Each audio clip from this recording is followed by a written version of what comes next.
Welcome to the CISSP Cyber Training Podcast, where we provide you the training and tools you need to pass the CISSP exam the first time. Hi, my name is Sean Gerber, and I'm your host for this action-packed, informative podcast. Join me each week as I provide the information you need to pass the CISSP exam and grow your cybersecurity knowledge. All right, let's get started.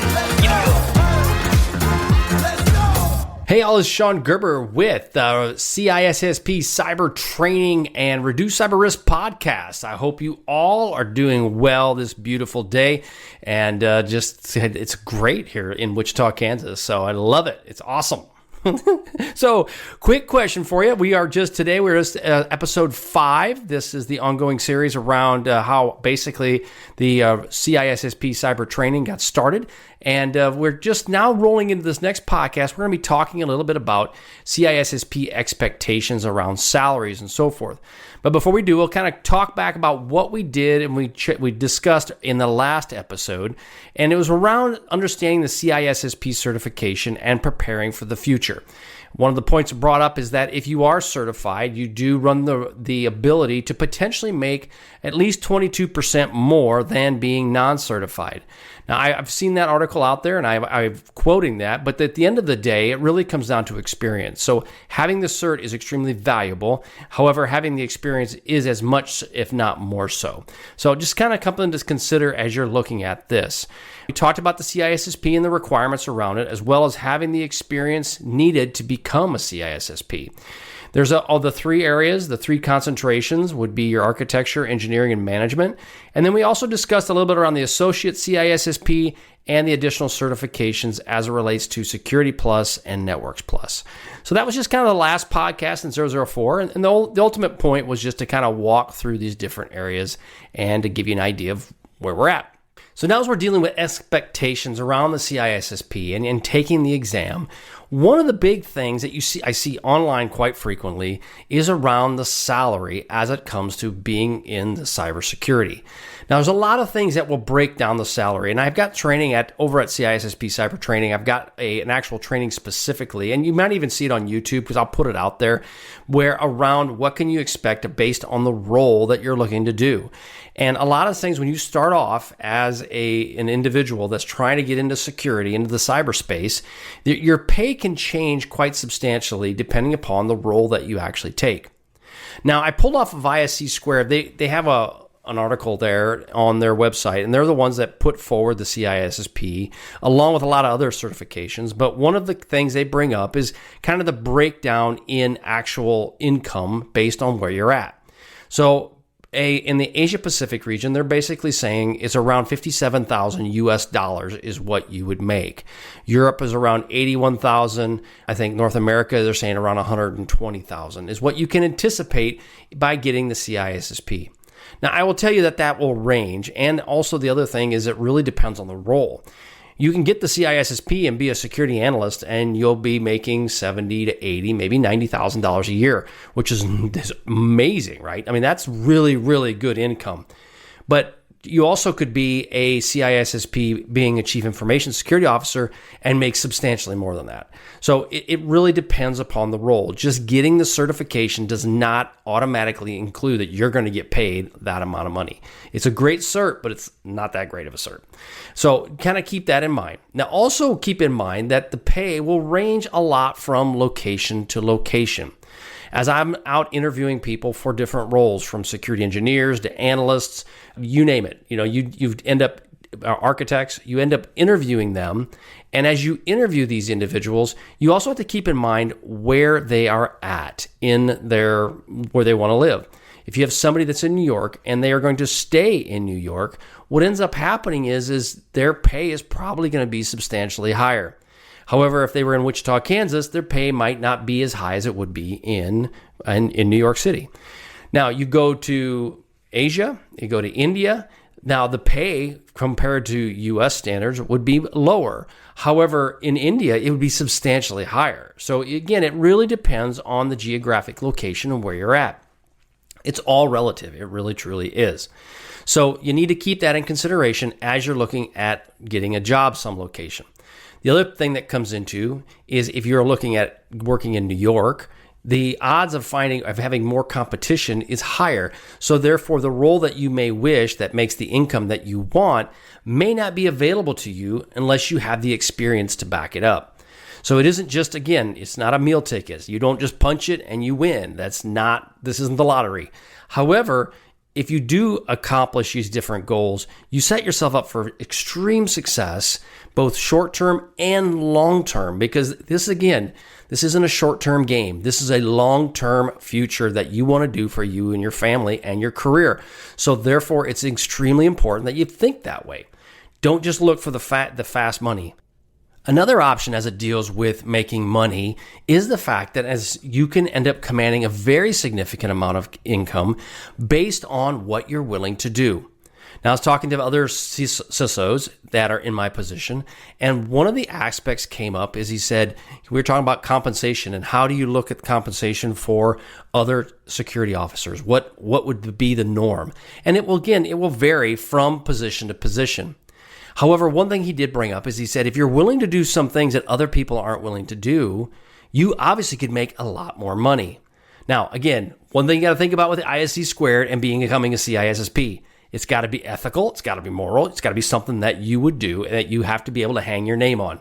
Now, you can go out and be a criminal and you can make a lot of money, but that is not where you want to go. Okay, short term, the money may sound great, but let's be realistic. There's a lot of downsides with that besides being ethically wrong.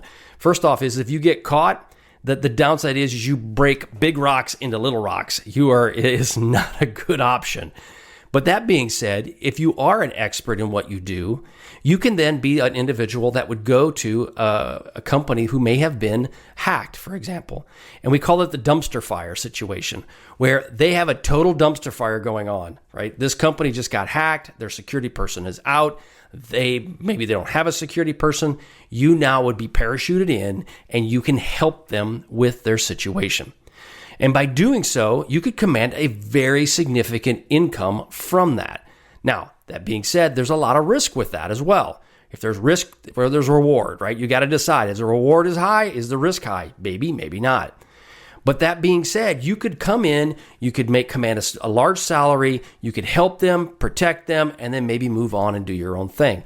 And that's more of a consulting type gig.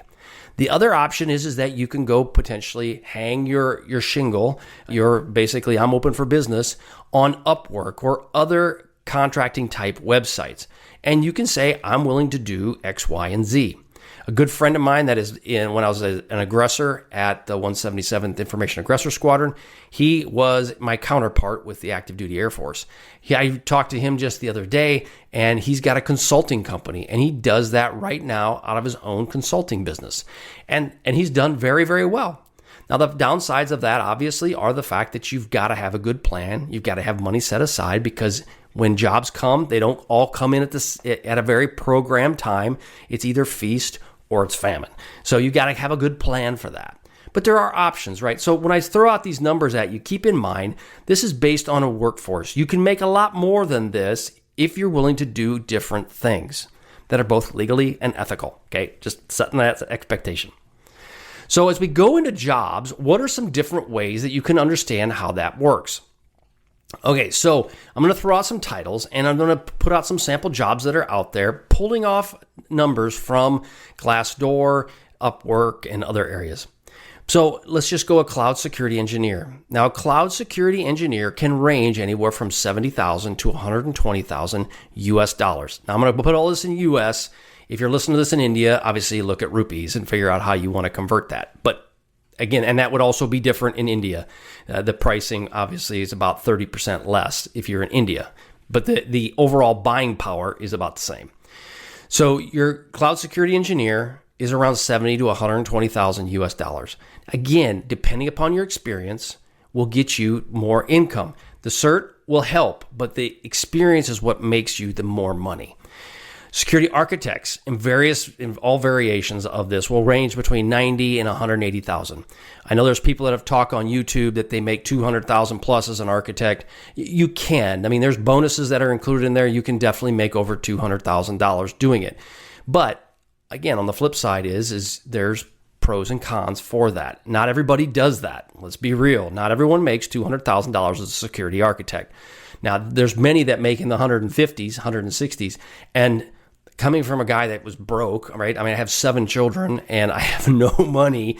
One of the aspects that came up, if I was making $100,000 a year, I counted my blessings and I was very happy. And that was even making $100,000 was extreme life-changing for me and my family. So that's huge, right?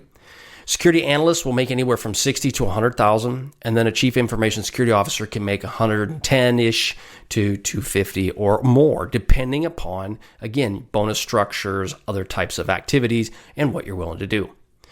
Talked about contract work with Upwork, and as one example is, I'll just give you an example that I saw on Upwork, and they go, I need a CISSP to implement TSA, which is Transportation Security or Safety Act, or Security Act, I don't know, requirements.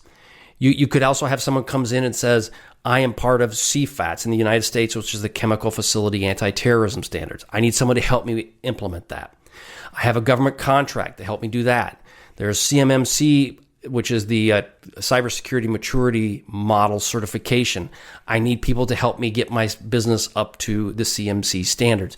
There's lots of ways you can use that your CISSP to help you moonlight on the side, even if you have a job right now doing something else. Again, doing that is a great way to build your resume. It's also a great way for you to get a new opportunity. So there's lots of ways to do this. The hardest part is getting started, making a decision and get started. In most cases, these are set up as hourly, right? You'll get paid a certain percentage or a certain amount for your time that you work. You're also going to have you'll learn during this process, especially if you're doing like an Upwork type event, you'll figure out what is your time worth and what are you willing to commit. You may be willing to commit, say 20 hours at a much lower rate to get the job because you need the experience and you need it to put it on your resume, than maybe someone who comes in who has all that experience already and really doesn't need it and is willing to wants to take more money because their time is valuable to them. So there's lots of different things you can think about in that regard. Now, as it relates to CISSP certification costs, one thing to keep in mind is around what is it going to cost to do this, to get certified. Now, I mentioned before in past episodes, the free option. But like everything, there is nothing free. What you're going to have to do is you will have to buy a book. Okay, I guess you can rent it or you can go ahead and look at it from the library. But in reality, I marked my book up. I made copies. I made notes. I stuck sticky tabs. You just break down and buy the book. I mean, realistically, you're talking $100 that you're going to have to invest to buy the book. Now, you're also going to want to get some practice questions. Now, there's practice questions on CISSP Cyber Training. I have some available for you. You can go out and find other practice questions online that are free, but you also can go out and buy some that are better curated and that will give you a much better experience. And so those are options you need to consider. So your study guide, your study questions are $100. Your practice questions will go from $100 to $300. So right now, you're all in at around $400 to $500 before you take your test. But this is now you're going to spend your equity, we call it sweat equity, in learning to get your CISSP. And that's what you're going to need to invest in, is you spend the extra $400 to $500, which it can be very challenging to find that money. I know, been there, done that, got the t-shirt. But you may have to do that to be able to then put your sweat equity into your business to be able to make the money you want to make so that you can have the life that you really, truly want. This is attainable. The only thing that will stop you from making your dreams and a reality in cybersecurity is you. You are the person that has to make that decision, and you're the one that has to do the work. Now, the free training is out there. Again, I come back to this. You get what you pay for. Now, there's some really, really good free training. There truly is. And I will tell you, some of the Networks Plus and Security Plus and A Plus training I saw on YouTube is amazing. And I would recommend it. And actually, some of the curated stuff that I've got in my site is to recommend that training for you. But what really will help you is the fact that having somebody keeping you accountable and helping you walk you through this process is a really important factor. Again, we talked about the paid specialized training. You can get that in various locations, either if you want to drop the money on a boot camp, $5,000, $6,000, $7,000 or more, or if you want to do it a little bit more cost effective by going through CISSP Cyber Training or other type websites out there. Bottom line is you need to consider one of those options. The boot camps, they will run anywhere from 5 to 7 days, and boot camps will cost anyone the upwards of $5 to $7, potentially even $10,000, depending upon if you're going to be in person or online. If you're going to be in person, you got to pay for hotels, food, transportation, so on and so forth. So that can add up quite substantially over a period of a week. The exam fees are usually included in them, and many times they do guarantee success. Their instructors have been teaching the test long enough and know well enough what are the exact questions that are going to be asked of you, so they will give you a pretty good understanding of what you need to be paying attention to. However, that being said, just because, like I mentioned before, because you get the test does not mean that you're going to just automatically get everything you need to be successful in cybersecurity. So I'm just telling you, the boot camps are great. I'm not knocking them. I think they're a great tool for the right people. Just the fact is, though, is just because you get the cert doesn't mean you're going to get the job. I think I've beat that horse to death enough. I hope I haven't. I probably have. Anyway, trade schools, universities, again, another way that you can make the money or get the training you need, but they do cost more money. And finding good instructors can be a challenge. Okay, so some questions around the CISSP. The CISSP, there was a question that came up that I looked online. Is the CISSP a hard exam? Yes, it's a hard exam. It is not easy. Consider it like taking a master's program in security. Some people may get it faster than others, but it doesn't matter. It's a tough exam. It's computer-aided testing, which means it learns. If you do poorly on a couple questions, it will ask you more questions like that are just as hard, if not harder. And the purpose is to weed you out early. You get 6 hours to complete this, and it may not take you that long, but you're allowed that specific amount of time. There's 250 questions. And again, the exam is pretty expensive. It's at least 2 times the other exams you're going to see out there, like I talked about. So it's about $700 to $800 US dollars to take it. I don't know what it costs in other countries, but just assume it's going to be pretty high there as well. One thing I think is important for you to know as you listen to this podcast, the pass rate for the CISSP is for the first time, the pass rate the first time is only 20%. So only 20% of the people who sit down and take that test will pass it the first time. And I'll raise my hand because guess what? I was one of those that did not pass it the first time. So, and that I'll tell you, that's a brutal. It hurts your mentally, it hurts you financially, and it's a kick. It really hurts. So again, you want to set yourself up for success and do the best you possibly can so that you pass it the first time.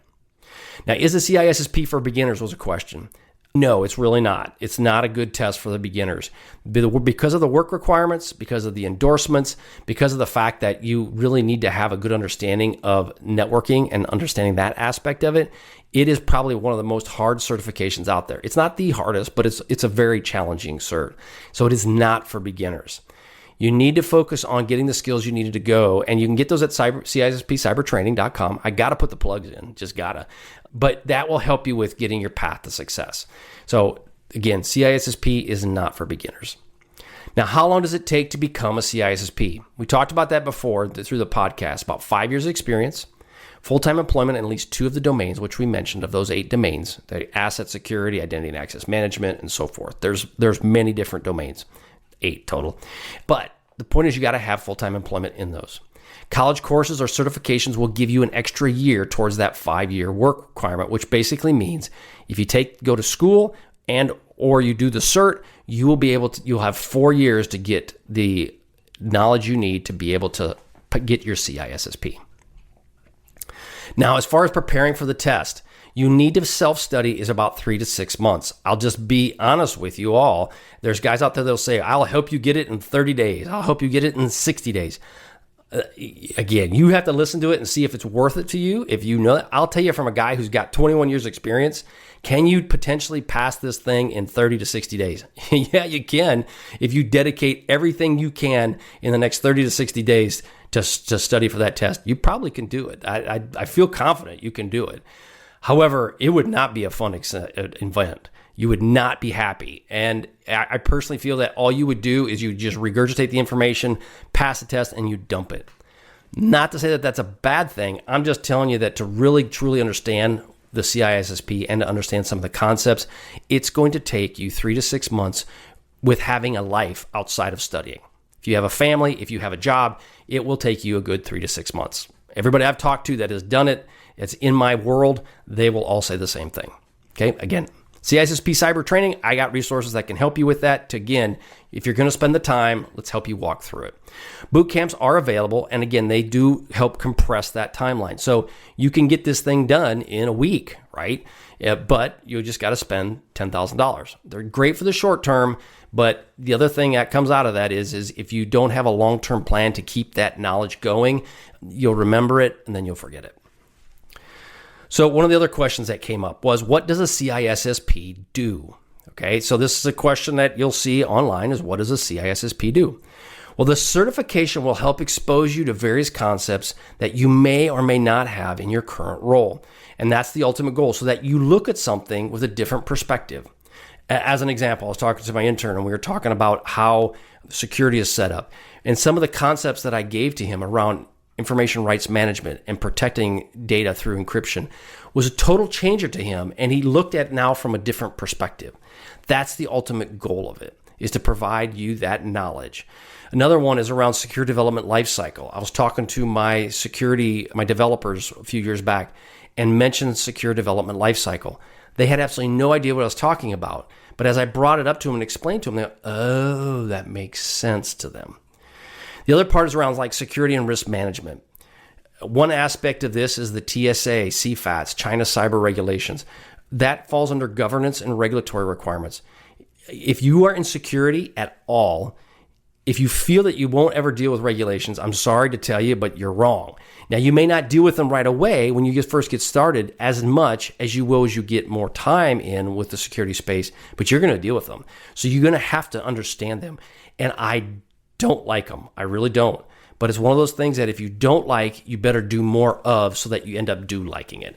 And I will tell you that I've gotten really good at it, not because that I'm a genius by any stretch of the imagination. I'm a small guy from Iowa. I mean, I was a pig farmer. I mean, that's where I came from. That doesn't mean anything about intellect. It just means that's what I was exposed to. And I'm pretty good at regulations. And it's because of the fact that I have focused very strongly on it, because I know that all this cyber stuff is great, but the governments, whatever government it is, can come down and totally crush you if you don't have these things in place and if you're not paying attention to it. So better pay attention to it. Now, that's really all I have today for this part of this podcast. Now, this podcast, again, was over CISSP salaries, testings, and also setting expectations around the CISSP. I'll say going forward, you're going to have more podcasts out there. We're going to be focused primarily on the CISSP, the different domains. I'll pull out a domain just to give you an example. The one coming up next is dealing with compliance requirements and how you have to worry about that for the CISSP. And those compliance requirements will be going over what are some things you need to be concerned about. And what are the things that you have to be worried about from a security professional's perspective. I'm going to deal with data remnants, identity and access management, logging and monitoring, cybercrime. All of these aspects I'll be taking out of each domain, and I'll be talking about specific pieces of this, both from my training that's at CISSP Cyber Training, as well as my knowledge and what I know. So all of that stuff you're going to be seeing from now on. You'll also be it'll be coming out in these podcasts, exercises, right? So your exam questions. So I'll grab an exam question and I'll read through that exam question, and then we'll dissect it and we'll talk about it. Now, the ultimate goal is I'm doing this through a podcast. I do put this out on YouTube and you'll see some videos. They may not all have video in them. They may just be audio. But at the end of the day, my goal is to provide this much information as I can so that you can become successful in your cyber career. Or on the other side, you realize, I don't want nothing to do with this, and this is not for me. I'd rather have you figure that out now before you spend a bunch of money and time getting into the cybersecurity space. It's not for everyone. Just because the money may or may not be there, or because it sounds sexy or NCIS or whatever is out there, it's not for everybody. So it's better to find it out now before you invest a bunch of time, energy, and money into it. Okay, that's all I've got for today. Thank you so much for joining me on this podcast. Again, the CISSP cybertraining.com. Go check it out. There's a lot of really great stuff there. You'll totally enjoy it. It's building. So as you get there, you'll see, hey, there's lots of information here, but there's a little bit more coming every single week. There'll be more information coming to you. So definitely check it out. Get on my email list, because then I can send you information, such as met with a gentleman just yesterday talking about his resume. I'll be having some tips and tricks about that as well. And so go check it out. Also, go onto iTunes and these other places and give me a thumbs up or like me or whatever that is, or leave a comment as well. I really want to help you all, and I know you'll be successful. Just let me help you either through the podcast or through my website, give you what you need. All right, have a wonderful, wonderful day, and we'll catch you on the flip side. See ya. Hey, thanks again for listening today. It's been my pleasure to prep you for the CISSP exam. Are you interested, though, in some free CISSP exam questions? Head on over to freecisspquestions.com and sign up to join my email list, and you'll receive access for 60 free CISSP questions each and every month for the next 6 months. That's a total of 360 questions just for signing up with CISSP Cyber Training.